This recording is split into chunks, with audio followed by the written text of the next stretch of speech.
आज की कहानी है संस्कारी बहू। एक वकील साहब ने अपने बेटे का रिश्ता तय किया। कुछ दिनों बाद वकील साहब होने वाले समधी के घर गए तो देखा कि होने वाली समधन खाना बना रही थी। सभी बच्चे और होने वाली बहू टीवी देख रहे थे। वकील साहब ने चाय पी, कुशल जाना और चले आए। एक माह बाद वकील साहब समधी जी के घर फिर गए। देखा भाभी समधन जी झाड़ू लगा रही थी, बच्चे पढ़ रहे थे और होने वाली बहू सो रही थी। वकील साहब ने खाना खाया और चले आए।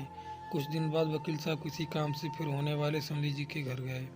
घर में जाकर देखा होने वाली समधन बर्तन साफ कर रही थी, बच्चे टीवी देख रहे थे और होने वाली बहू खुद के हाथों में नेल पेंट लगा रही थी। वकील साहब ने घर आकर गहन सोच विचार कर लड़की वालों के यहाँ खबर पहुँचाई कि हमें ये रिश्ता मंजूर नहीं है। कारण पूछने पर वकील साहब ने कहा कि मैं होने वाले समधी के घर 3 बार गया। तीनों बार सिर्फ समधन जी ही घर का कामकाज में व्यस्त थी।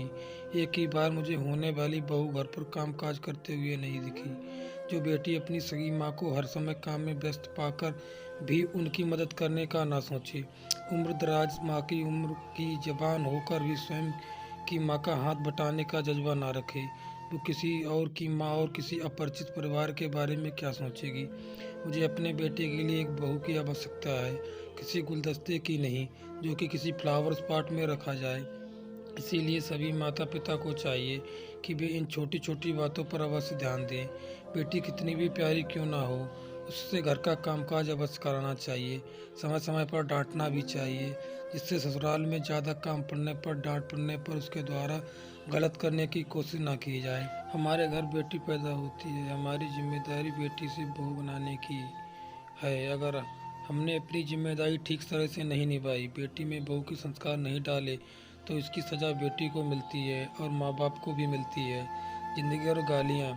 हम किसी को सुंदर सुशील बहू चाहिए, लेकिन भाइयों जब हम अपनी बेटियों में एक अच्छी बहू के संस्कार डालेंगे तभी तो संस्कारी बहू मिलेगी।